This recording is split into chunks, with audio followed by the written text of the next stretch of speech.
Добрый день. Нас мало, но мы в тельняшках, как говорится. Сегодня у нас, как вторая часть программы, выступление Павла Арсеньева, нашего коллеги из Петербурга, художника и поэта. И недавно, может быть, кто-то был на выставке Павла в галерее «Старт» на винзаводе.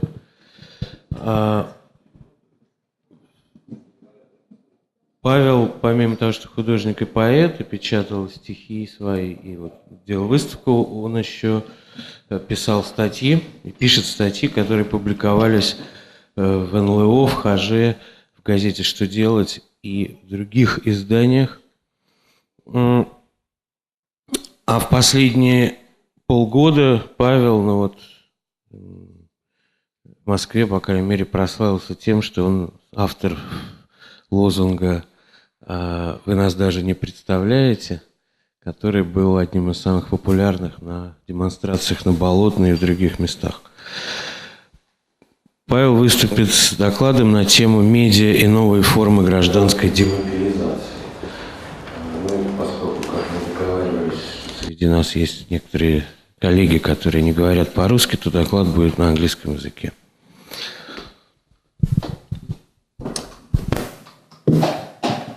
Hi everybody.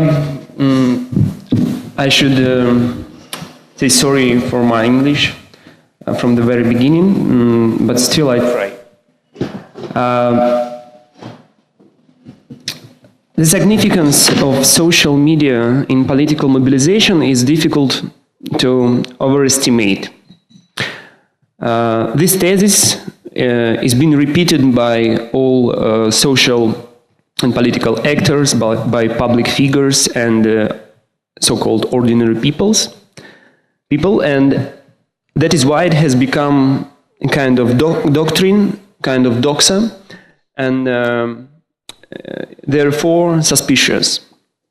It's certainly hard to dispute since the winter's mobilization in Russia demonstrated that even in the extremely apathetic Russian political scene, social media were capable of becoming a collective propagandist and organizer, as Lenin told. But at the same time, they gave opponents of the so-called special path idea which Russia should choose. This mobilization gave big historical argument. However, the most interesting part lies in analyzing not only the possibilities, but also the limitations of contemporary political communication as accomplished through social media. Let's try to reveal its differences from previous and potential other forms.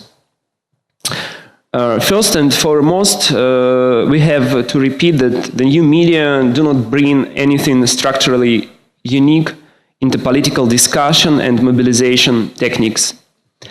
What was once provoked by these nailed to church doors or Gutenberg press or massive press runs today happens through various internet services.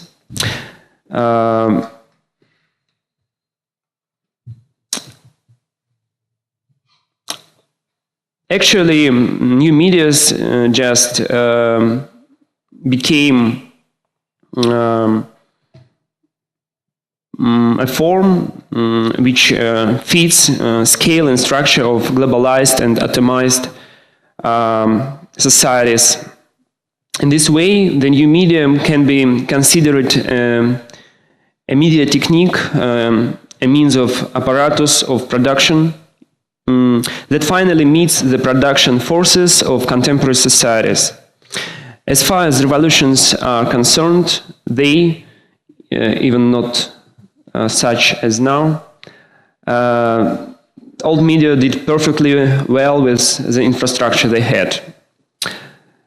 Of course, with high level of development of information technologies, we also see a certain secularization of political communication.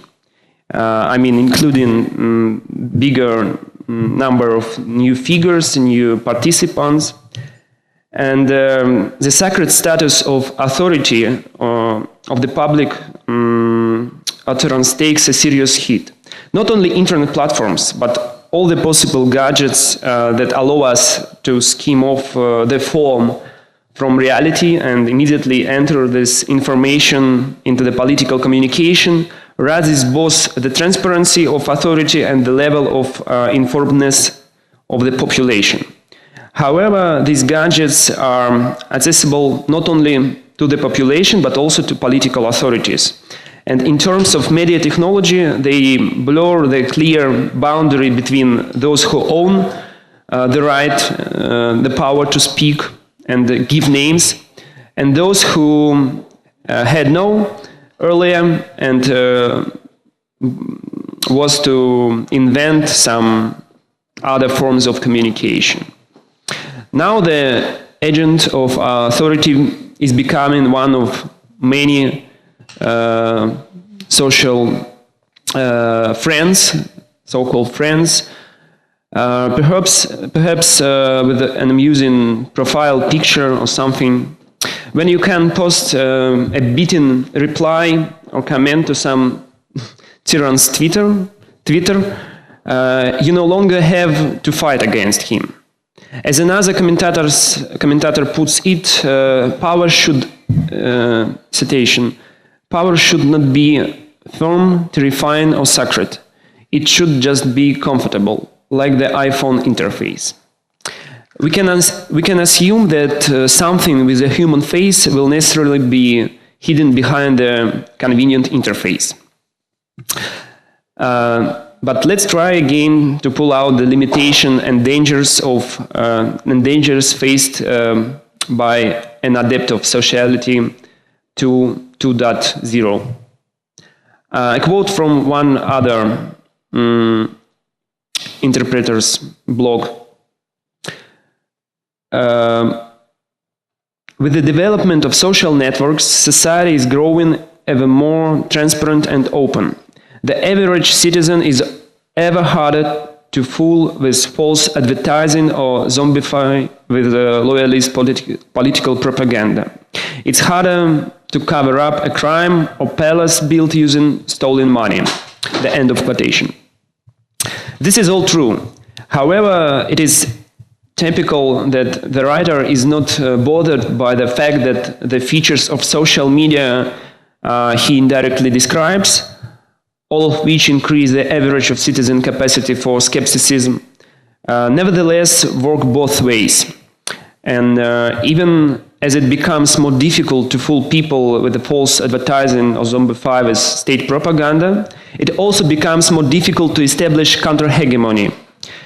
While earlier, oppositional pamphlets or leaflets were strikingly distinct from some, let's say, monarchical declarations on the visual level, so that seditions materials could be so judged on tactile level, on tactile ground. Today, the media environment erases these differences. These differences. Furthermore, the growth in volume of the fee of free information doesn't necessarily lead to growth of the number of certain activists and activities. And the surplus of information intended to mobilize people can actually lead to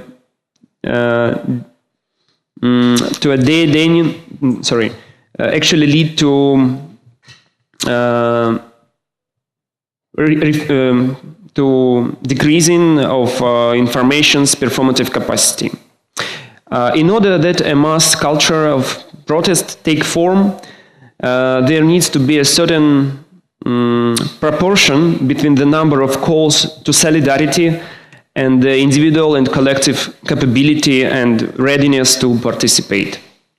Facebook is not at all sensitive to this parameter and makes us to some extent responsible for all the going on in the world, and as a consequence, unable to bear any responsibility to most of them, if not for all. Another quote. Now technology, modern day information technology, has become a means of social ethical consciousness, in two words, consciousness.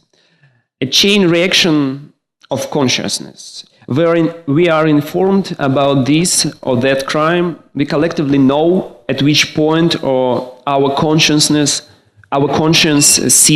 ceases to be a personal matter for each individual and moves over into society. The end of quotation. In fact, modern day information technology seems more likely to scatter ethical consciousness by simplifying it in form. But for this same reason, putting off any possible chain reaction. Everything that was far away has come close, while everything that was once close has moved off to the same distance, the distance of fiber optics cable. Whereas at one time the energy contained in the conveyance of news or public utterance would necessarily transition into the energy of action on the part of the recipients. Now, when everyone has become an author, we feel a distinct deficit of actors, lack of actors. As we all become consultants, at the same time we each receive an alibi for inactivity, supplementing our media work. Instead of views, gestures and agreements, we have an infinite pool game of reposts. We not only think less, this is a slightly different story, but also act less precisely because we read a lot, of course about mood of protest and so on. It's notable that this is happening not only among people sitting in front of the monitor, in front of their computers. The mechanism of becoming distanced from what is going on with the help of the media has long ago been tested and practiced out in so-called real life. How many times have you seen how the guardians in Russia, guardians number-wise in the minority, brutally and totally disregard of any kind of legal norms, beat up some participant of an average Russian protest, while the significantly more numerous other participants remain standing there, doubtly acting the part of independent journalists, doing their jobs, and as such even holding video cameras. Since in the age of user-generated content, everyone has become a journalist, and this wipes out the media. What Russian street politics is really missing today is corporeal solidarity. In the article "Union of Bodies and Politics of the Street," written in the wake of the Arab Spring, Judith Butler writes about this method of establishing the political as a shift of the border between the private and the public over the course of a long-term stationing of citizens in city squares or wherever, and with the attendant necessity of taking various actions to arrange basic everyday life and some conditions. Those conditions that usually remain in the shadow of non-political space of private life. Making the transition from the shadow of the private into the light of the public, these practices give not only linguistic, which inherent in politics overall, but also corporeal experience of right, which inherent in radical politics. In other words, Butler describes some way that bodies in their plurality lay claim to the public, find and produce the public through seizing and reconfiguring the matter of material environments. At the same time, those material environments are part of the action, and they themselves act when they become the support for actions. The end of quotation. When people gather in city squares or streets, as a rule, they have more serious motivation than if they gather in internet forum.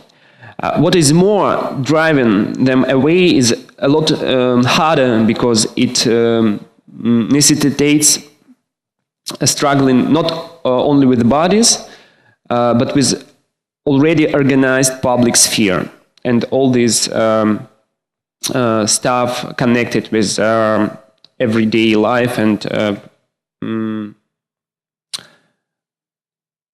some other things. Meanwhile, if internet users sign up for a group, forum or network, nothing holds them together besides an economy of interest that is directed by significantly more unpredictable energies than a collective presence in public space. Butler also makes reference to Hannah Arendt, who in turn confirmed the necessity of demonstration of appearance for every possible political action.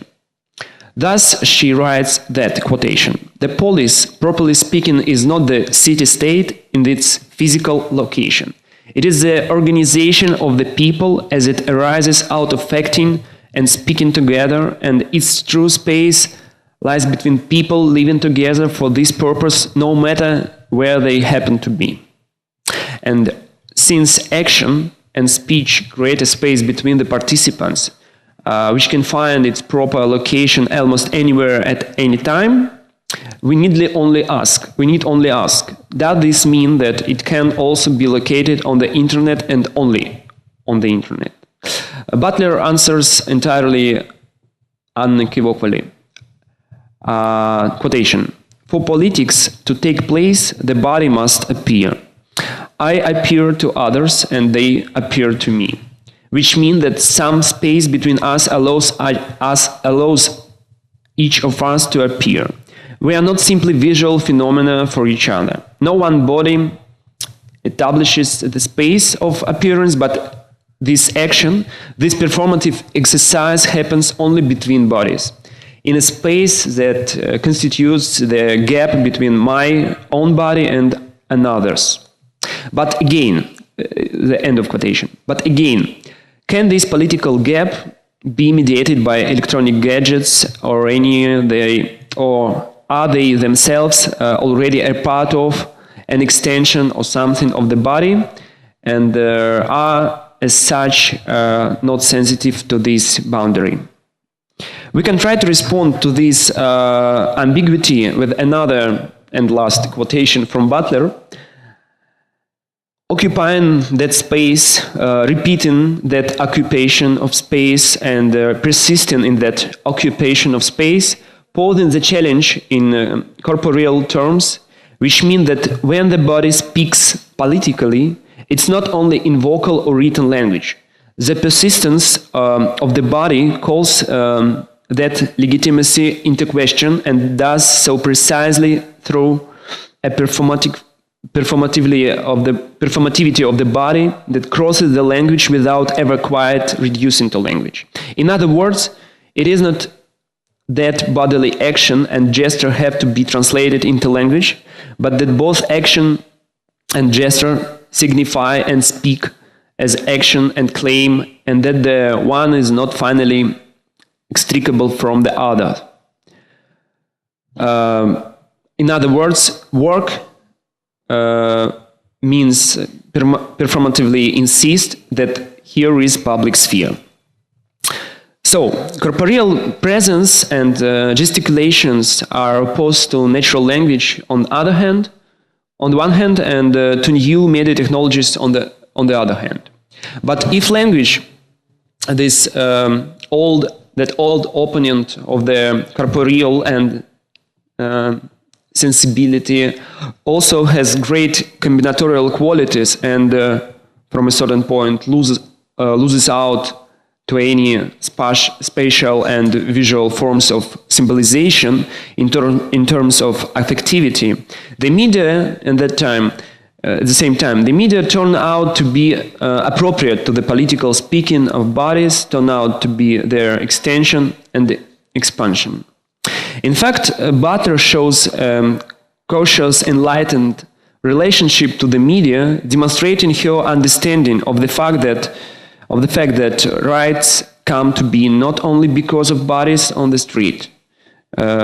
One more small quotation. The media requires those bodies on the street to have an event, even as the street requires the media to exist in a global scene, on a global arena.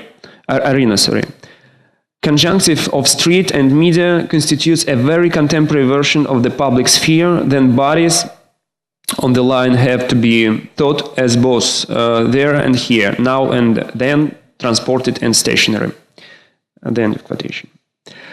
But if this can be all what was told, but if this can be considered the modern form of public sphere and one natural for the European democratic tradition, or maybe even Arab societies with their religious solidarity, the distinctiveness of the contemporary Russian situation lies in the fact that the newly emerged media collectivity of the zeros rested on the entirely atomized social ground of 90s, in which context the rift between one's readiness to press like or share and unreadiness to act out in solidarity in the streets stands out in sharp contrast. The crowd on the street might resemble the latest Facebook newsfeed, but not more. The crowd resembles a united social body, just as little as that newsfeed resembles a cohesive narrative form. We could even risk proposing that the genre of the newsfeed is really closely related to the post-Soviet subjectivity and political sensibility. It provides the bounty of free circulation, allowing us to avoid any long-term communicative obligations. We can say that Facebook fulfills yet one more function that is more immediately obvious and relates to the technical form of information appropriation. This function is realized during the masterclasses of information and social exclusion that unfold on the testing ground of democracy, with the consequent discrimination against anything that is not so interesting. If somebody posts even one uninteresting response, allows for the tiniest slip in relevance, we start thinking about cutting off this communication, or if we are feeling more merciful, at some point we start drawn in the inarticulateness of the flow of no longer just well-informed utterances on all sorts of topics, but also importunate run-of-the-mill witticisms. This is the typical logic of the work of overturning authority while preserving its own critical mass. We are told, read whatever you like, write whatever you like. There are no more leading articles or editorial columns, and we, overjoyed at this liberation of reading, begin to conclude the most disorderly information contracts. However, very quickly we realize that we are forced to exclude part of this information and those who utter it, no longer because of anyone's ill will, but because of purely technical parameters of the carrying capacity of human attention and understanding. In this way, along with revolutions with the help of Facebook that have not yet been conceptualized as technological phenomenon, we also find a revolution taking place within Facebook itself, and this is not so much a change in the logic of attention circulation, as its adepts aim to present it to us, but more like a shift in the elites who are making utterances. Also, at the same time, nearly anyone could become one of them. In any event, this bourgeois media revolution, while its communist version will have to take on some features that are completely distinct from the logic of exclusion. The establishment of public sphere in the streets predetermines the boundaries of the political. It squeezes out the theater of legality that already received and squandered its representation, and creates a new space that will make a mad dash towards representation, both in the political and the media sense. The bodies on the street redeploy the space of appearance in order to fight against and overflow not only the existing forms of political legitimacy, but also of media legitimacy. And perhaps today this marks out significantly more important changes. Consider the so-called live microphone when one person tells something and everybody is repeating after him or her. Considering this media technology, this know-how for one thing.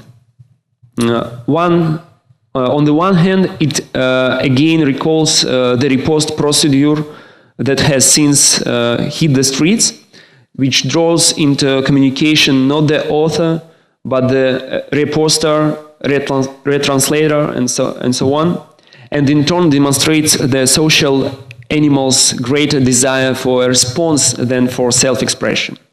On the other hand, it turns out to be a political machine that takes it unimportant who is speaking, since people share common speech to such an extent that the number of speakers multiplies.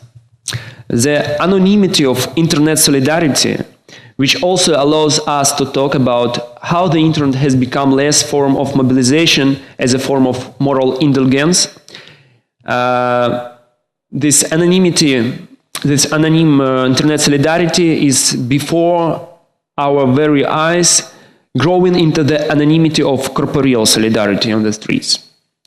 The possibility to be corporeally present in urban space and to insist upon this unarticulated presence is not only a desperate step on the part of those excluded from all possible representation, but also a struggle with the discredited logic of political and media representation itself via the last means which help from the only accessible tool of the organizing authority, I mean presence of the bodies on the street. In the context of the emerging balance in the relationship between the street and the media during political mobilization, we can note the example of the occupation of the space around the monument to the Kazakh poet Abay Kulanbayev at Чистые пруды, after which it became clear that the protest camp could not use obvious text-based agitation and increases in volume technologies if it didn't want to fall under the long term of the law and be driven away. The gap between legislation written according to old forms of political communication, or more precisely again them, and the rapidly developing new forms of the fragmented public sphere allowed for them to fulfill this demand and in such a way that this didn't appear to be and was not an actual concession or capitulation. Everyone who spent any time in the camp on Чистые пруды and other camps found out about it on the internet, and therefore the very camp served merely as a physical guarantee of the seriousness of all the demands and utterances that were articulated through the media, while remaining itself completely mute, sleeping, eating, collecting trash, and so on. In this age, in the age of mediatization of everything, on-street actions begin to fulfill the role of a mute reproach. While in the Soviet era, there was some posters and pamphlets without slogans, you know, and it means that everything is already understandable, everything known by everybody. Now we have quite same situation, because now we have no need to articulate our demands on the streets. Yes, because today we can turn to equally unarticulated forms of public presence, because once again everything can be known already. But this is no longer because of belonging to one or another social group, so-called dissidents, quite small groups, but only thanks to technological competence. It means internet sources and a much larger circle of new media dissidents. And at times this happens right at the moment of development of the least articulate collective, both with the help of so kind of audio guide like in museums, or iChair codes which used in advertisement. The one thing the media cannot give is again corporeal and that purely affective moment of solidarization. And this is not only the anthropological but also a political challenge of the age of transhumanism. As you know, the layers of information, partisan, encyclopedic or advertising related, laid down atop the physical surface of the streets, so that the city really becomes a text, as Michel de Certeau tried to told us. But this this surface of the streets have been projected and practiced for a long time already, but this still does not add to the physical engagement laid atop the informational saturation. Consider the following eloquent statement from one of the camp participants. I was studying at home. This is quotation of this participant. I was studying at home, but kept getting distracted by everybody writing in Twitter and Facebook about that was going on here, means Чистые пруды. So I decided it would be simpler to come work here. There is no internet, and if anything important happens, I'll just see it. Today, the truly large-scale political mobilization leave one preferring old-fashioned lo-fi presence to a good ADSL channel.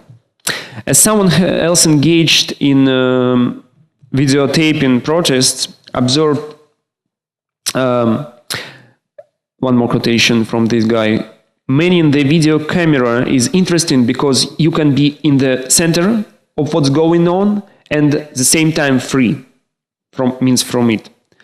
What is this freedom that lets you be in the center of events and simultaneously distanced, safely protected from corporeal solidarity by your gadget, and simultaneously in solidarity through your gadgets, through your function as a recorder?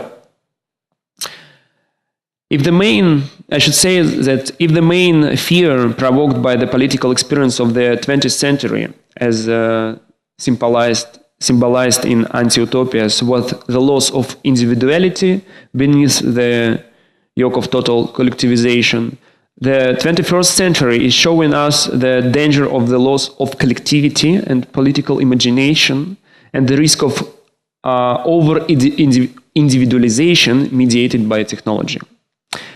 Not long ago, the Russian political situation encouraged us to discuss the tautological profusion of the newsfeed, which transforms reasons for mobilization into memes, and about the corrupting technique of reposting when one is unable to do help in any other way.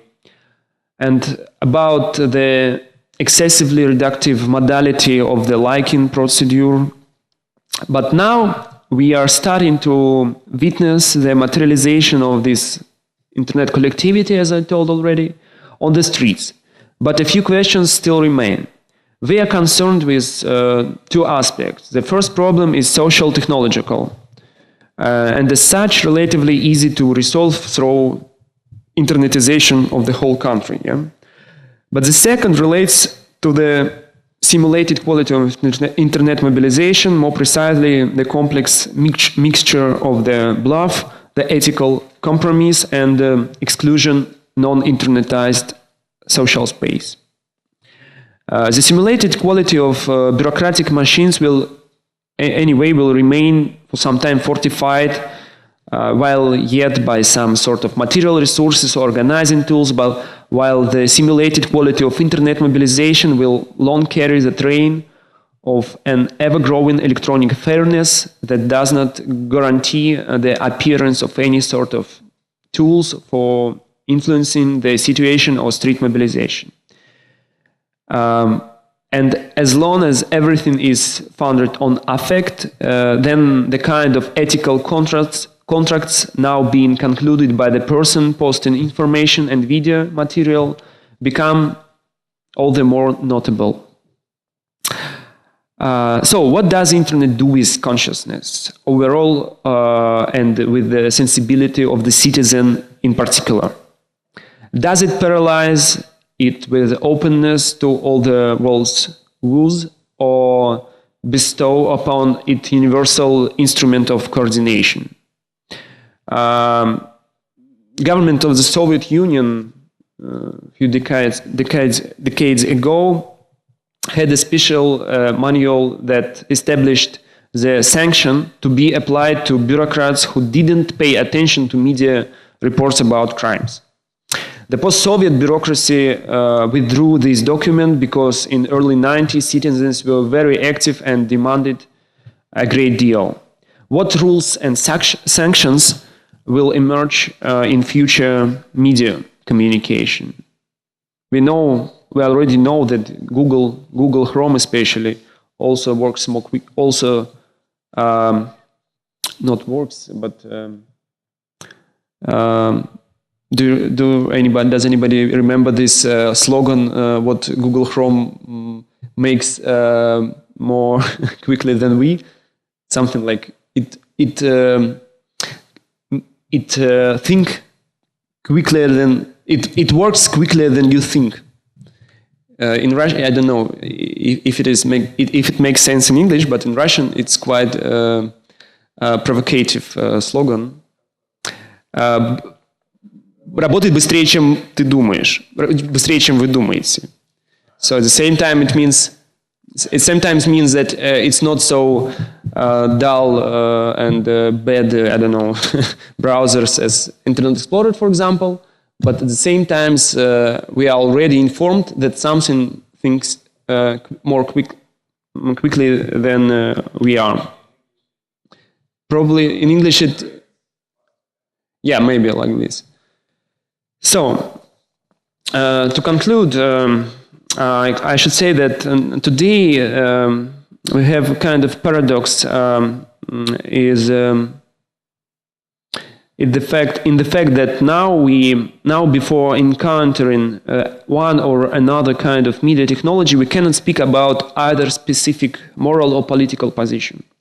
The whole problem lies in the fact that the production of the subjectivity now happens not only through the policeman yell, as Althusser told us, but also through media technologies, and prior to them essentially doesn't exist. Therefore, although everyone has somehow already learned who is McLuhan and that the means of communication refract our communication, but the question about how precisely the media reflect the political space, whether this is a weapon or fetters of the precariat, remains contentious. Thank you.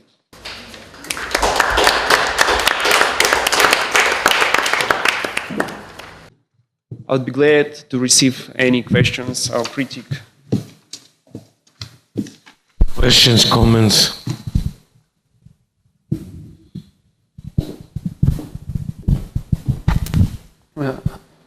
Thank you for your lecture, and I would like to know your opinion about such situation that I'm not clear about it.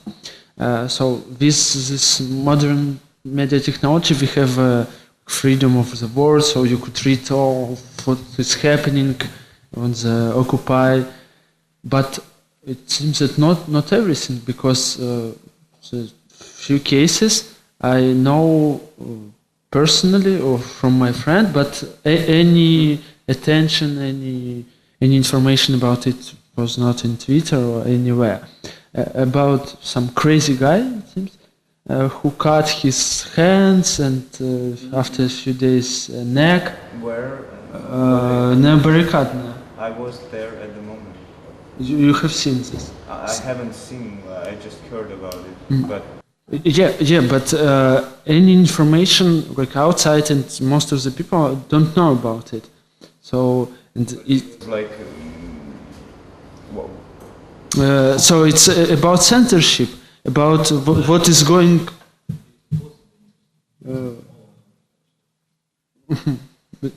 But it was not in Twitter, and in other cases during that police catching it.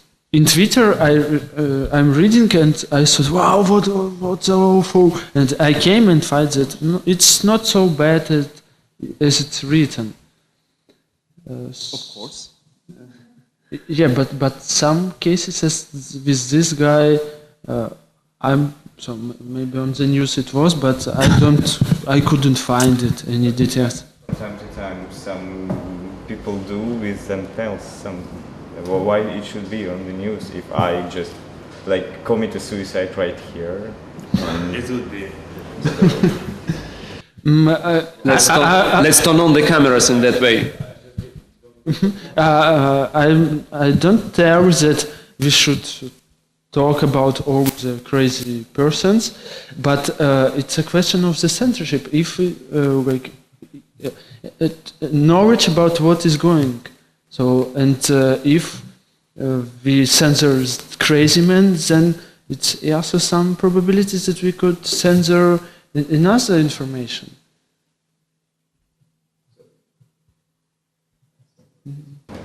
I think that I think that when such a situation is taking place on a square where people came for this Occupy movement, but what media pay attention is that what police do with us, and that it changed the relation between what's important and what's not. And it seemed to be not maybe, гуманный, как сказать? Humane? Not humane, that what's important now is like the quote of, I don't know, Andrei Lukyanenko. For me, it's more important that some crazy guy committed suicide. It sounds like it's not humane that I should care for someone's life and so on, but that's how media change our real life. If I don't give attention to someone's craziness, but I give attention to craziness of the system that acts and that is seen in real life. And for me, there's more craziness when they just taken me for my white ribbon and put me in the Afterzak, not in jail, just to police, just bring me to police station. For me, it's more craziness than just one simple crazy guy that tried to cut himself on a square.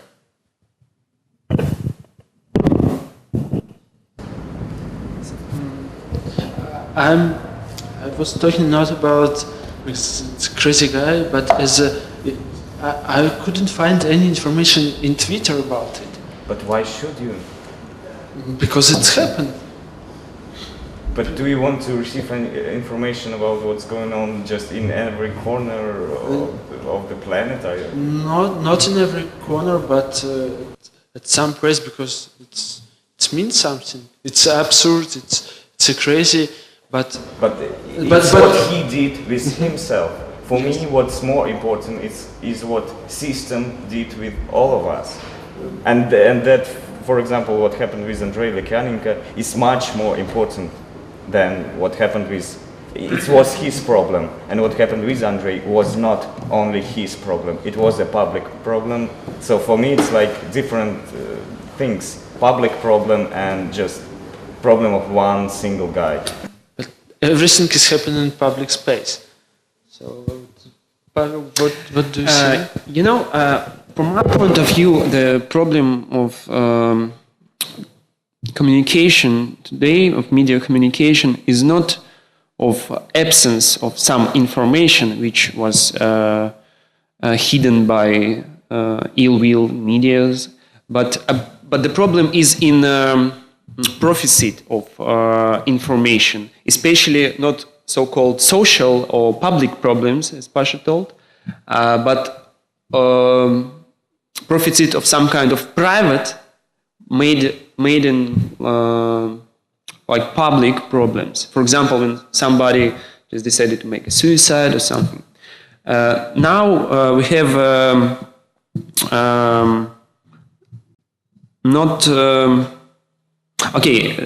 the main problem of communication of nowadays is not deficit but proficit of information. That is, yeah. And before maybe some kind of censored functions and censoring mechanisms was more scary, was more, seems to be more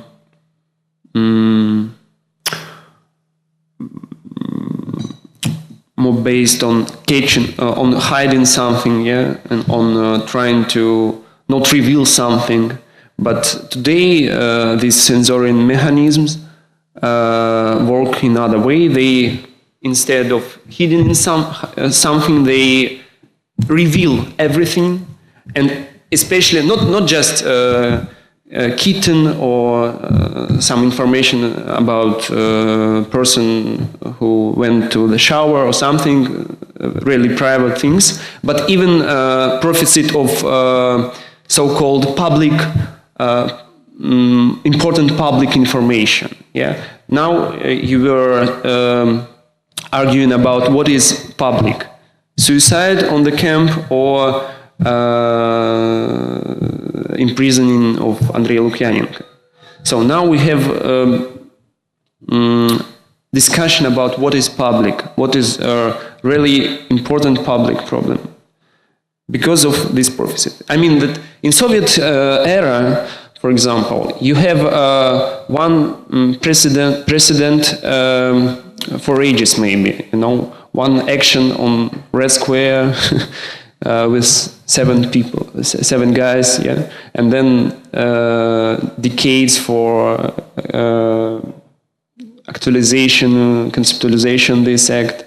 Or, for example, you have one precedent of imprisoning somebody, or I don't know, some kind of troubles with somebody. So you have all the time you have enough space, not only for consuming this information, but for making some actions in response, making some actions in solidarity, maybe. What can we now, how many actions of solidarity can we now produce in that kind of proficit of demanding this solidarity, guys and collectives? That is the question, I think.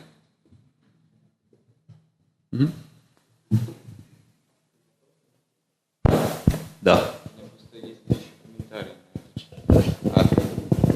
I think to continue that conversation before you give your question, I want to add that what I see this is like this power of retweet. It means that there is no censorship, as you said, but we are self-censoring ourselves by retweeting. You can't find information if you tweet about this situation. I will not retweet you because for me it's not important. I will retweet only what's important, and that's how it works.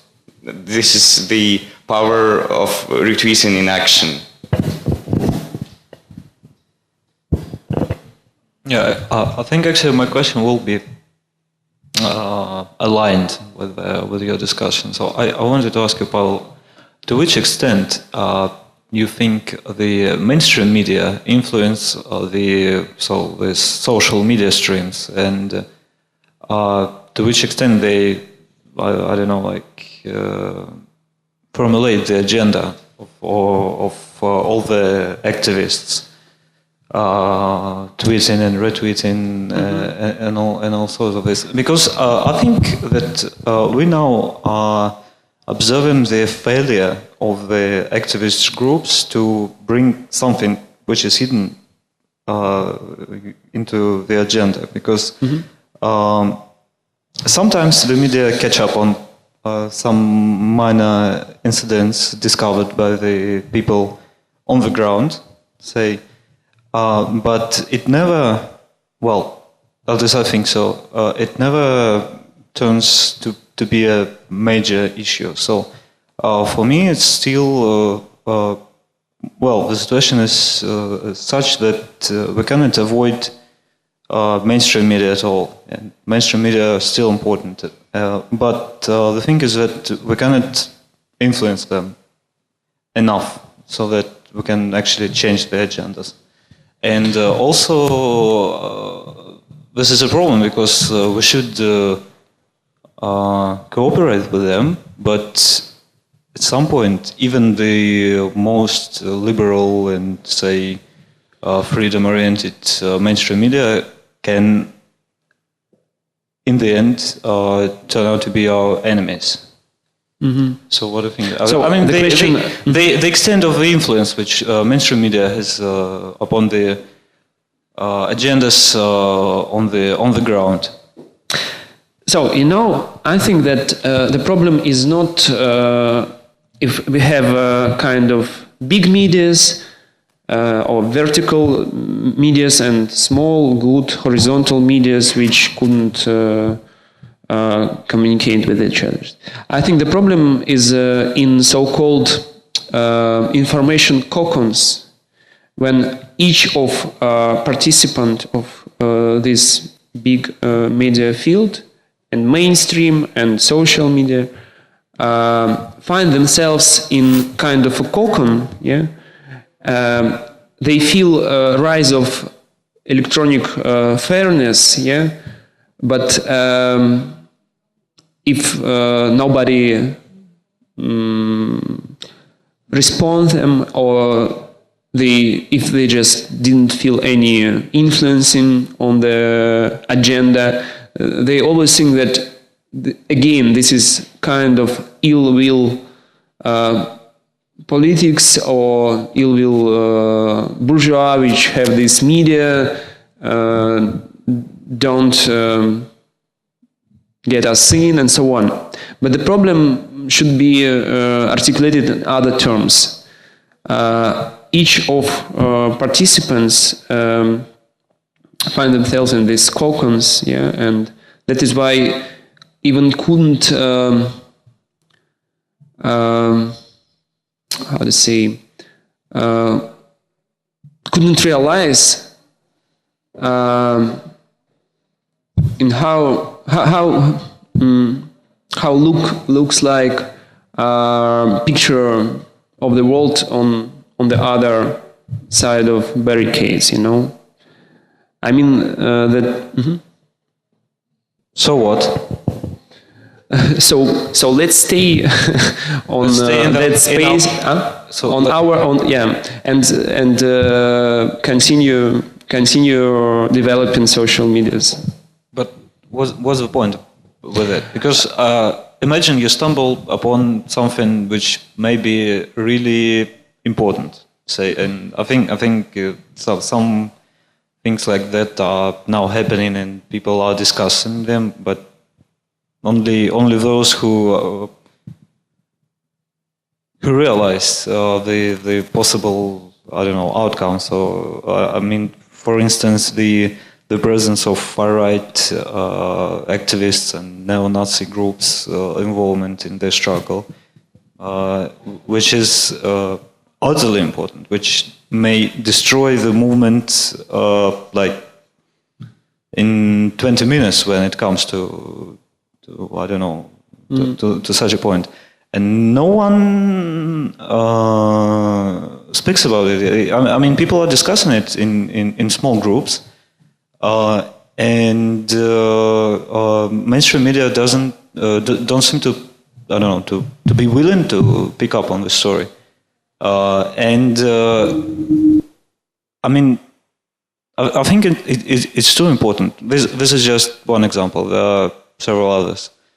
And I believe that, I don't know, it's a really wrong direction to stay in this marginalized, so to say, informational bubbles. Because Sorry. The people from every bubble should strive for media dominance, and when you strike it, it might be. I mean, if not, what was the point of everything? You know, the question about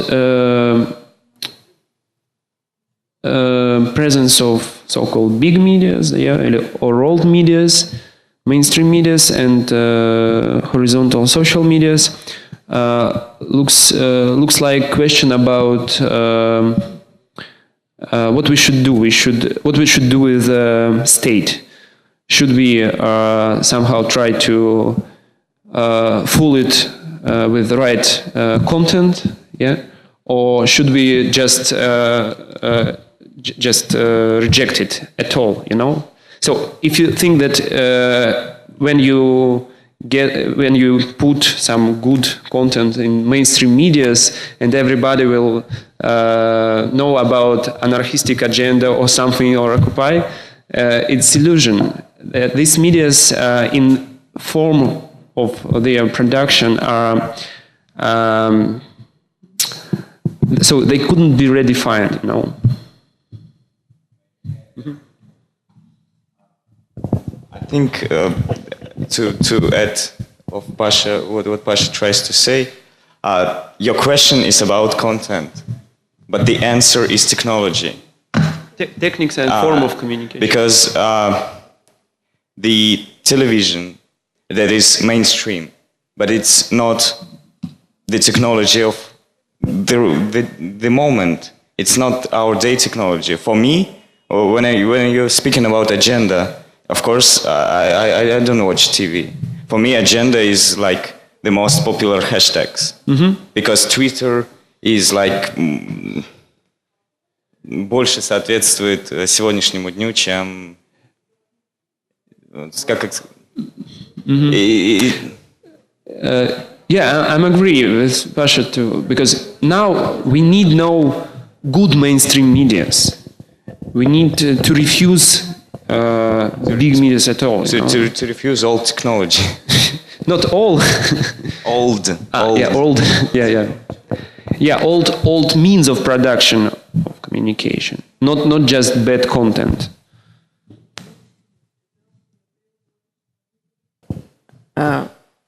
If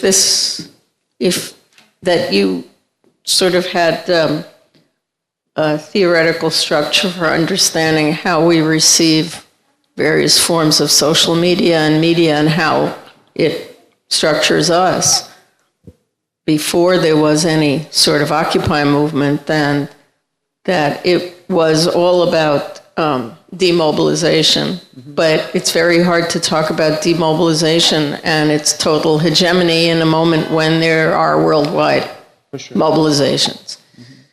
So it leads me to ask, well, what else is suspect about the proposition that certain forms of occupying our attention create ways in which we act in the social world? And I think I'm not so sure that it is. I'm not so sure it is so productive to pay attention to the notion that we are created by the forms of communication and information dissemination, particularly when those are structured by corporate means and immaterial means, virtual communication rather than face-to-face communication. I'm not so sure that you're not being too totalizing, which has always been my critique of McLuhanite and other analyses that seem to suggest that we are remade by the media.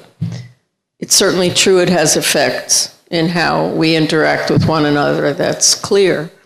But my lesson was that despite all the negative prognostications about the future of human interaction after the advent of social media and what's called clicktivism, you want to translate that? Everybody gets that, okay. Sure, we've all been demobilized by clicktivism because we all imagine that by pressing forward, we have actually done something public and collective. But the fact is that the Occupy movement jumped up and stood up and sat down, and there were marches in Russia, which was, Putin wasn't the only surprised person. And in fact, the first one, I guess, was in a boxing match, the first really publicly visible one, which you should think about because this means it wasn't intellectuals, but probably more ordinary guys, like, okay.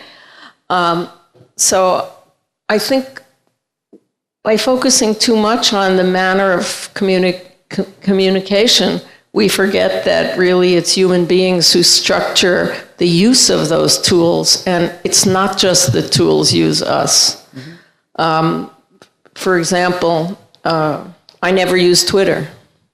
Twitter is one of the things about the uprisings in the Maghreb is that in the West they were called the Facebook revolutions and the Twitter revolutions, but the fact is that there were processes underway for several years in which the material conditions of people's lives, some of which I talked about a little bit yesterday myself in terms of, the production of a knowledge class that had no future, and the obvious deformations of what pretended to be a democratic process. I mean, Mubarak, for example, in Egypt was supposed to be reelected at age 82. It's true that communication was facilitated by social media and also gave people the capacity to show up in places quickly, but I'm not sure it did anything else. And we have live stream, which is it's not Facebook and it's not Twitter. It's some guy standing, not with a video camera, but with a computer and a little camera and just videotaping or videoing all the activities. But these are touchstones for people. They are aids. They are not determinative. And I know I'm going on and on, but it worries me. I read lists like NetTime, which are devoted to questions of the internet and so on. I've been for 20 years and have made some extremely valuable critiques of the ways in which the industry has formed itself and has formed us. but they are not, most of the discussion does not suggest that, well, sometimes it does, that human beings have been remade by these technologies. I mean, that was the point of McLuhan and looking at the printing press and so on, and books having to do with, I forget the guy's name, he's dead, that are completely devoted to the concept that we are formed socially by these media. It's interesting to quote both Arendt and Judith Butler, who point out something very different, which is that demonstrations require bodies in space. And I felt you were kind of schizophrenic in talking on the one hand about the way the media are shaping us, and of course the uselessness of the mass media.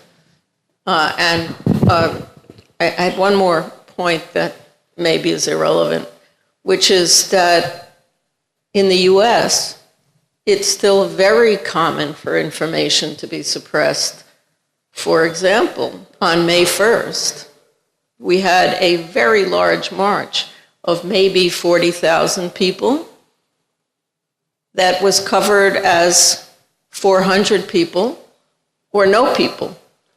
In other words, this was in New York City, walking down Broadway for 7 hours. Didn't happen. So, and this is really common, and we don't have censorship. We have censorship by omission. So, just a few of my comments. Thank you. At first, I should say that my point was not about just reactualization McLuhan theory, and my understanding media is a bit more wide than these new social medias, gadgets, and so on. I mean that this corporeal presence on the streets is also sort of media. It's also sort of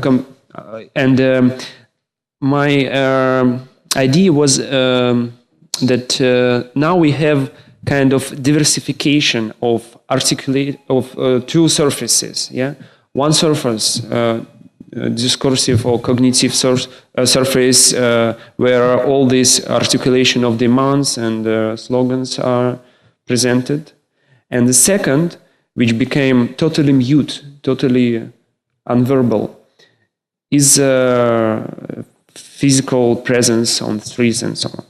And it doesn't mean that something is good and something and other thing is bad, but only about this diversification of functions. Before, it was demonstration, which was a kind of appearance of the bodies in the city space, and at the same time these bodies was holding kind of slogans or shouting something and so on. Now we see how this semiotic or discursive or verbal level could be delegated to the media and have no anything with a demonstration on the streets. And second, what I was to say, it's about Russian specificity, because of course communication became more fluent, more quick, and so on. But still, even though from 6th of May we have these nice events in Moscow, in some other cities, but still my strong feeling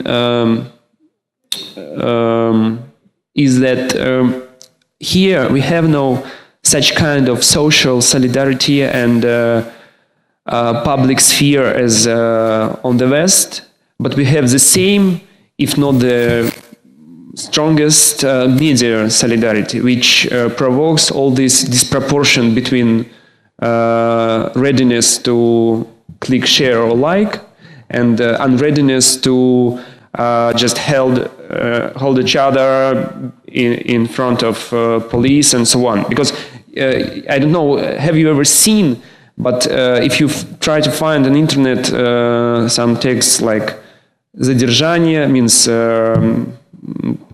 not imprisoning, but how to say? You'll always find a very bad image when, for example, 20 adults, male adults, just standing and filming the process how police just beating a woman, for example. Because now, as I told, everybody is a journalist, everybody the author, and it seems that they're not like bad guys. They're just making their work. Somebody should film, but not 20 adult males during beating a woman. No?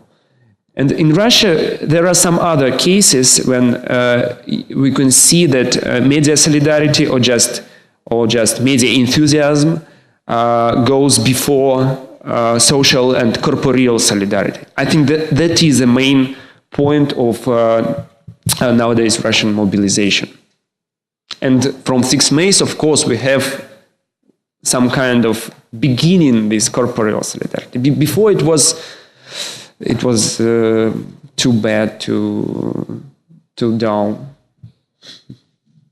on the streets, I mean. What do you think? Didn't we also in the U.S. suffer from this? Everyone's a bystander, everyone's an observer. This is what Frank talks about all the time. Frank Berardi was an Italian theorist who writes a lot on solidarity, the need for solidarity. And the fact that people feel like they're bystanders or observers. In the past, they would stand and watch. Now they stand and watch with a camera. Yeah. But the only difference is the camera. Yeah, but it's kind of moral indulgence, you know? You're not just a distanced guy, yeah? You're not just, how to say, обыватель. Yeah, but you are a worker, media worker, you know? It looks like you are quite a brave guy because you are presenting near kind of violence. Yeah. It is even a danger for you, it seems. But still, it's some kind of moral indulgence. That kind of behavior produced a gigantic riot in the U.S. 20 years ago in which Los Angeles burned down because some guy stood far away and videotaped cops beating up a man. Yeah, maybe in Los Angeles and a few decades ago. 2 decades ago.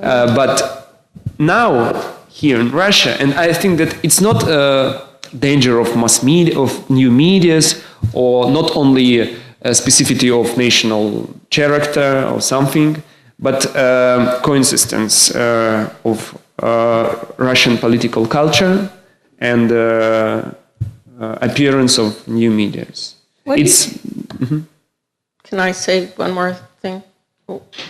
I was thinking about the observation made yesterday by the young American woman about the different relationship toward the notion of the citizenry in public space, that it's very different in Russia than it is, for example, in the US, where we tend to think that we own the streets. They're our streets, and that when police and the government make restrictions on the use of the streets, and of course this is not true everywhere, but it's true in big cities, that this is something that's unacceptable, because we can be here because we own the streets.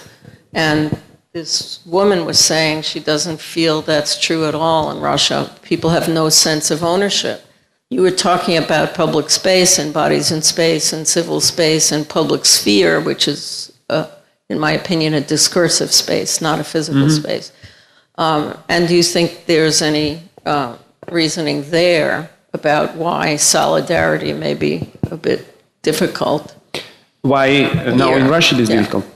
My idea, my hypothesis is that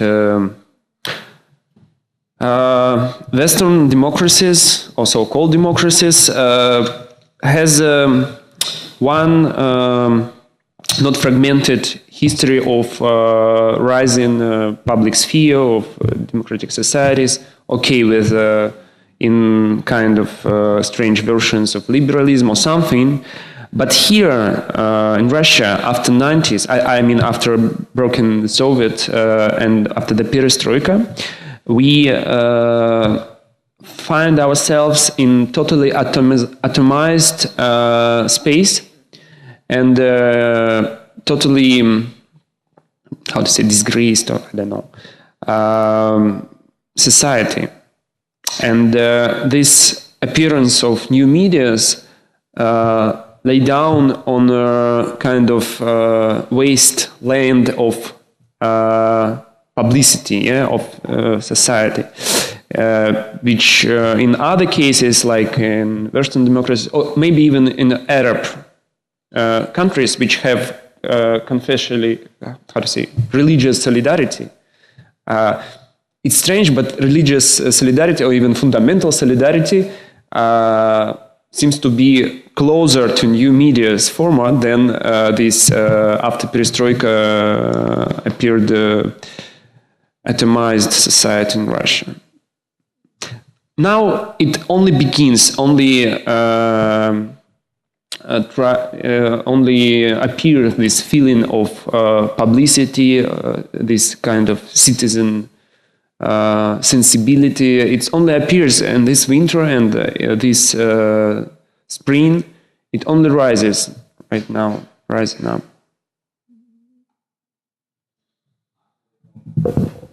I had a comment about what you were saying about this moral indulgence.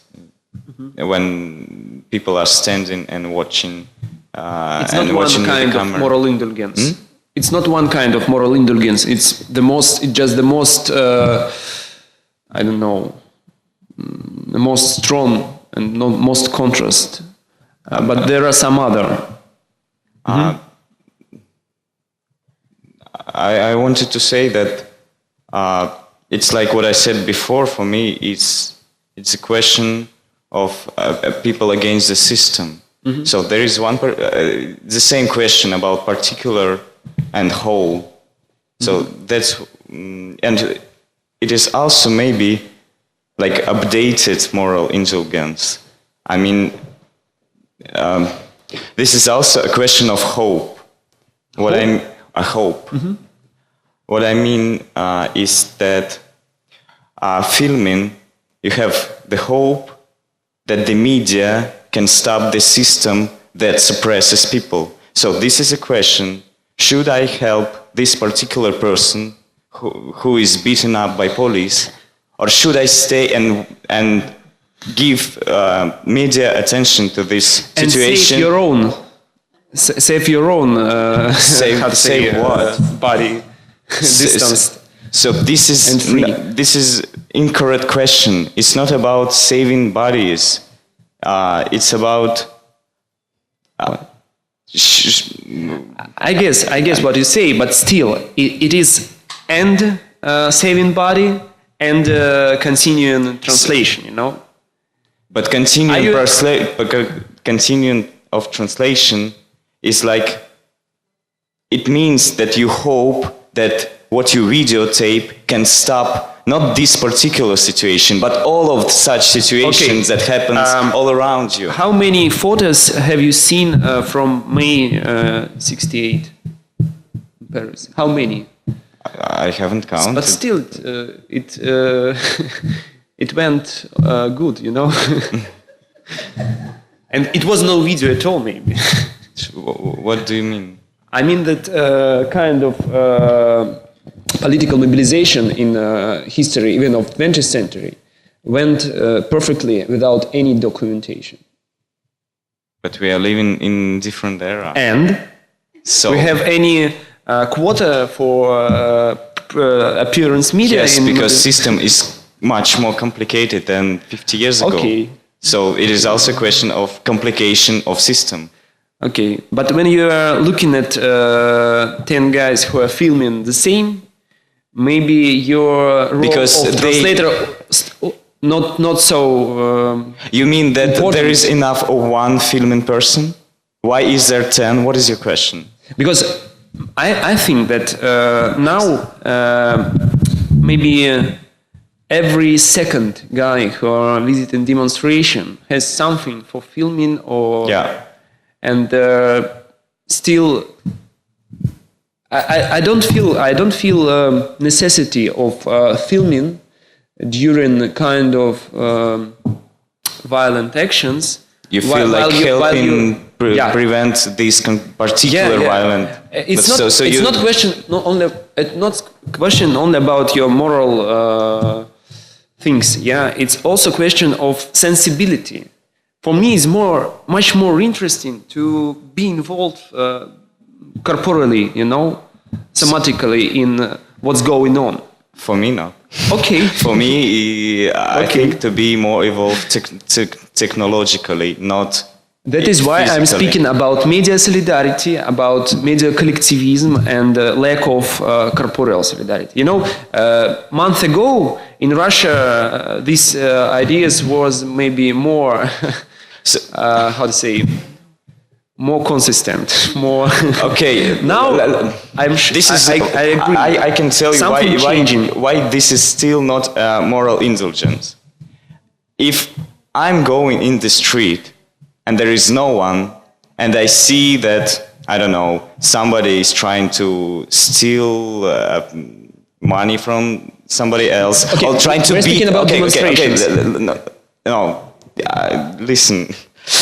If I see that somebody is trying to beat other person, I will be and I have my camera. I will not film in this, but I will somatically and physically try to prevent this. But if this happening on demonstration, I will film because I have my watchers and other person who is taping. So why there is 10 persons filming, taping, videoing the situation? Because each of them has its own subscribers. So this is a question of the scale of audience.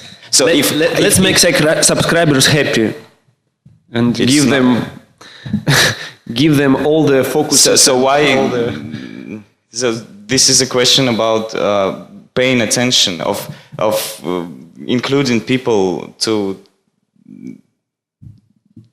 say them what is going on.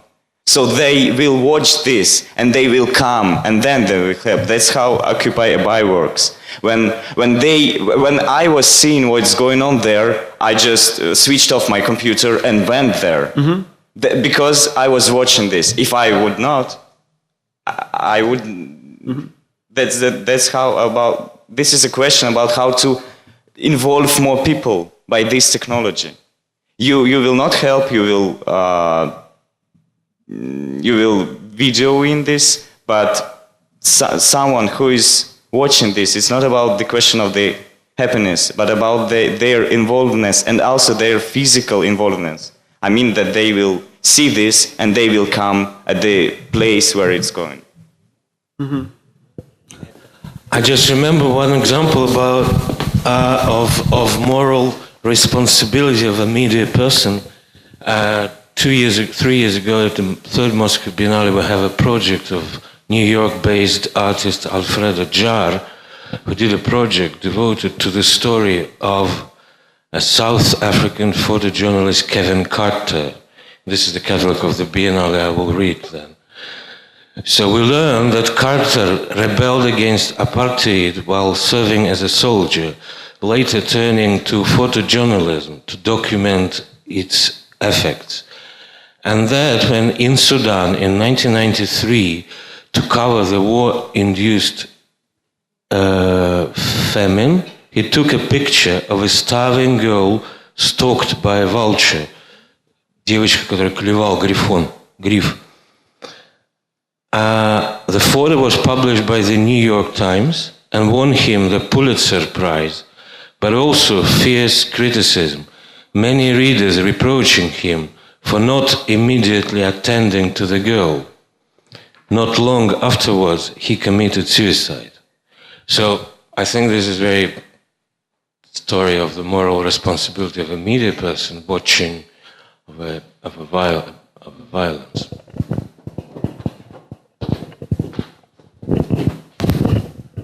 This is a very good example of what I told before, of these two completely different situations. When I see violence in the street where there is no one except participants of this violent act and me, I will involve myself. But if I'm on demonstration where there are lots of people, I will not, because if I'm filming, if I'm making a video, because I'll try to make those who are watching me, those, I don't know, 50 or 100 people, come there. That's the big difference. And that example was about why that photographer didn't prevent, because he was only one who saw. Mm-hmm. But yeah, I guess the difference. So it's not a question, it's a commentary. And I again only can say that, of course, I'm not against transparency and not against social media. I'm just trying to define some new kind of ethical contracts which we are making, not only buying but taking our cameras to the demonstration. I don't say that it's bad. It's main moral indulgence which has place now. There are some other kind of moral contracts which we conclude with media, especially connected to this genre of newsfeed, when, for example, kind of information about troubles or even violence somewhere in Kazakhstan, for example, appears 5 or 10 times, and after that you are already informed. This trouble is already consumed, and that is why you have any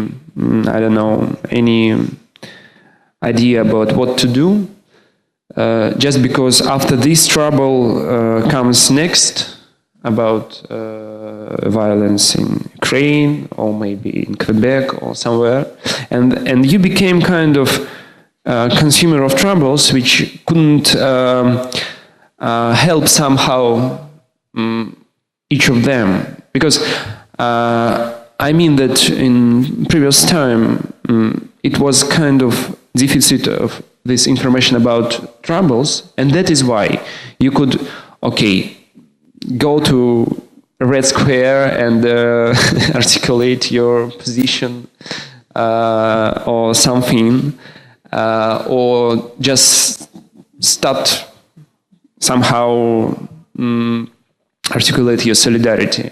Now you have no even time, even if you have desire, you have no time and moral capacity for articulating solidarity with all these troubles, And there are some other kinds of moral contracts. What do you mean, I have no time? Like, there are many problems and I can't be physically everywhere. Yeah. But I choose one. This is against about retweeting. But what is more important? Kind of violence in Kazakhstan? You remember this case? Or, no. For me, more important is what is going on here locally. For me, what became important is this Occupy movement, and I gave much of my time, and every day at the General Assembly I tell to my friends I will not come on the next day because I have no time, I have to work a lot, and so on and so on. But on the very next day I'm coming because I feel that this is more important than my job. But this is the moral indulgence, I think. Okay.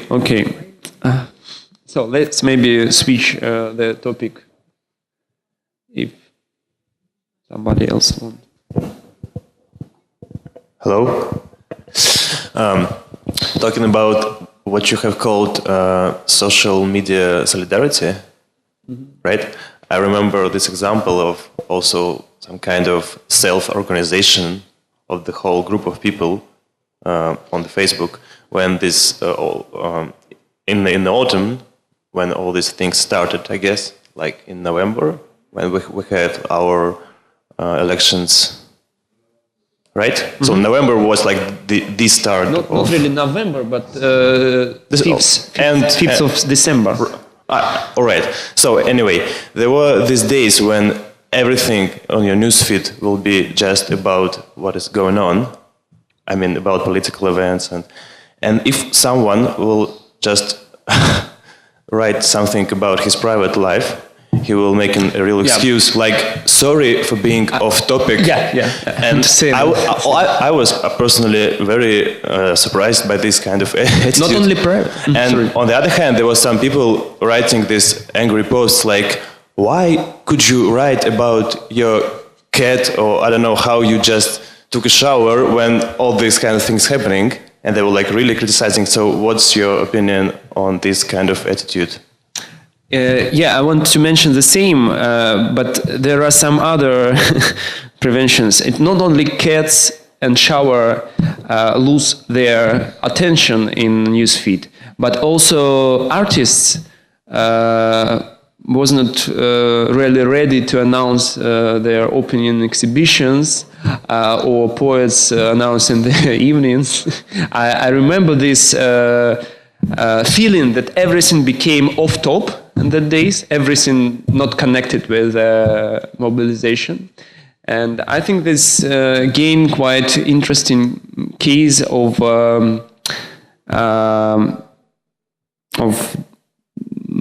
transformation or deformation of our public sphere, which is totally connected with this genre of newsfeed. Because I mean, before there was diversified areas for cats, for artists, for political news, and so on. And now newsfeed works like how to say, усилитель, amplifier of different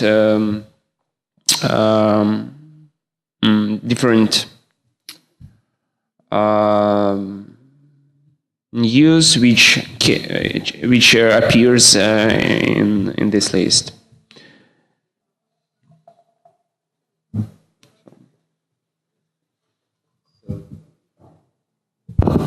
Okay, maybe then I can say something about what Martha said, how media changing our lives, and what I feel now, what is going on here on Occupy movement.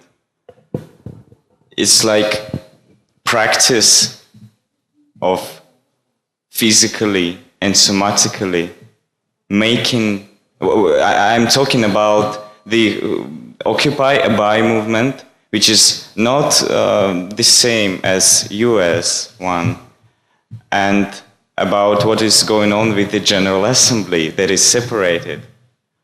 And I feel like I'm taking a part, and I'm feeling that I'm leaving this practice physically of making something, this self-organized system, in action with our bodies present, that is, for me, reminds something like the technology of Wikipedia, which is virtual. It's like practicing virtual. So first it was in physical sphere, like encyclopedia, how to say it correctly. Then it went into virtual space, and then come out and make me feeling like we are doing this, like we are taking part of creating this self-organized system here with our bodies present. So this is like living, like practicing, like embodying the technology. I'm not sure if I made it clear. I wanted to add about Wikipedia some comments, but still I decided not to touch it because it's other big issue. When also we can produce some critique of situation when. Just talking about the technology of how Wikipedia is made and structured, not about we know all these slogans about collective producing of knowledge and possibility of editing by anybody and so on. But I think with Wikipedia we have the same strange situation when knowledge belongs to everybody, and that is why it belongs to nobody, and that is why nobody have them. No? Maybe it makes sense in Russian. Википедия являет нам ту ситуацию, в которой именно потому, что знанием доступно каждому, да, им не владеет никто. То есть это как бы такой... В том смысле, что оно доступно всегда, и поэтому не нужно держать в голове. Это как бы такая апория, понимаешь? Раньше, да, понятно, знание... Sorry, because it was kind of game of words, that is why I switched to Russian. Дело в том, что раньше, разумеется, знания принадлежали ограниченному числу там, да, лиц, и, разумеется, были определенные препятствия. Что это производство знаний? Описание того, что такое как бы, Вторая мировая война, как бы из учебников производства знаний. Энциклопедия это как бы не самый передний край производства знаний. Энциклопедия это систематизация знаний. Что там производится-то?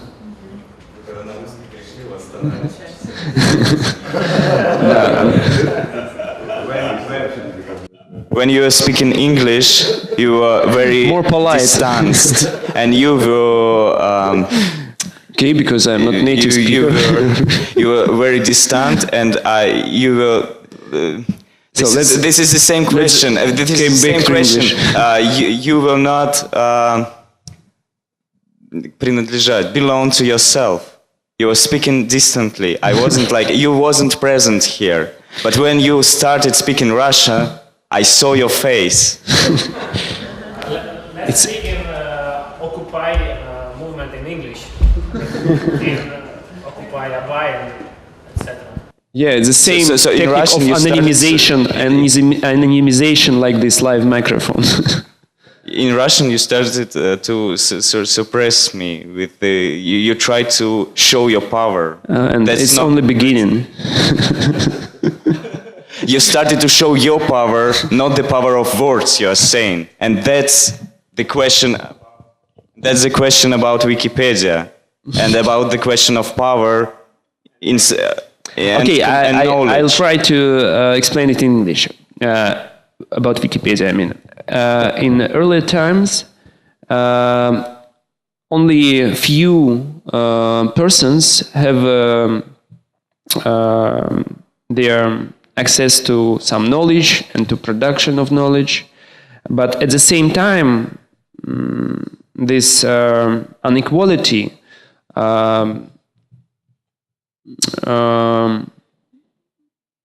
this inequality goes at the same time with good and how to say proper belonging of some knowledge. Of course, they were belonging not to everybody, but those who has and was producing this knowledge, they can use this knowledge at any time. I don't know, and they need no any how to say outsourcing, any media outsourcing of their knowledge.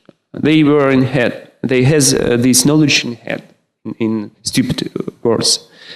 But now, when any information could be borrowed from Wikipedia, you need no remembering anything at all. I say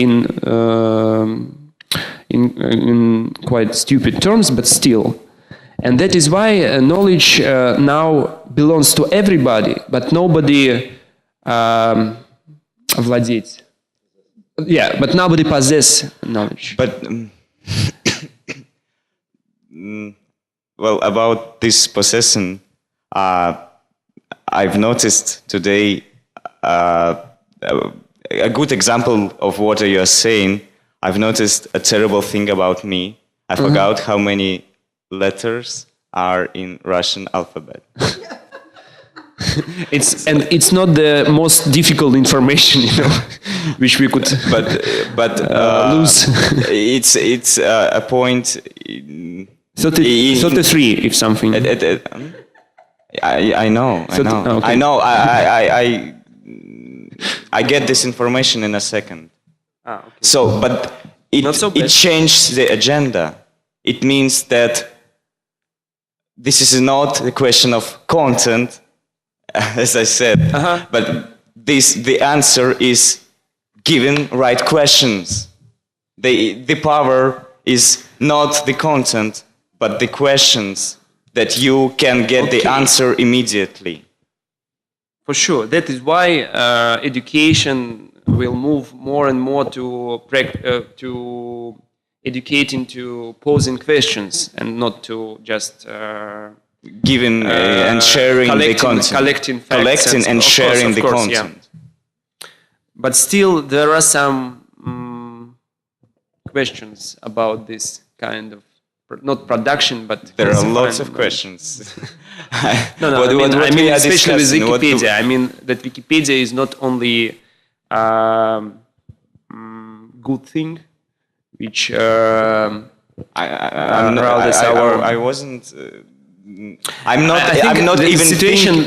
not even thinking in terms of good and bad. Okay, what are you trying to say? That is why I want to say that I think that now we have the same situation as with book, which was appearing, for example, or even this in ancient Egypt, not even book, but kind of material forms which afford to materialize some science and so on.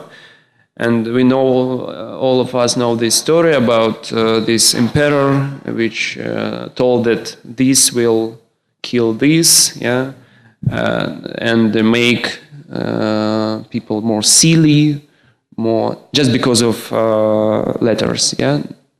Yeah, I think that some kinds, possibilities of our mind, and he was wrong. Not only wrong.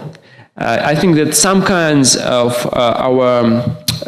some possibilities of our mind will lose them, and some other will appear, and those which will be lost are connected with possibility of concentration, possibility of long-term conceptualization, and at the same time will receive some, how to say, Prometheus possibilities of combining something and so on.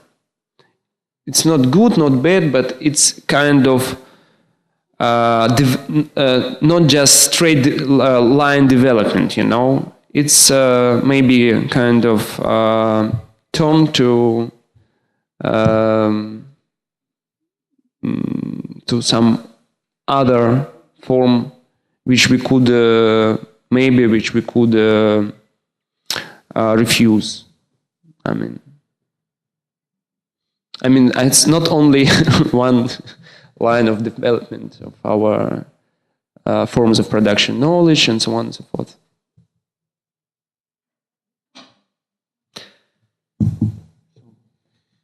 Should we stop here for today? Thank you. So we finished for today, and thank you very much, Pavel, and thank to everyone, and see you tomorrow. Tomorrow we will have a lecture by Katie Chukhrov. So come.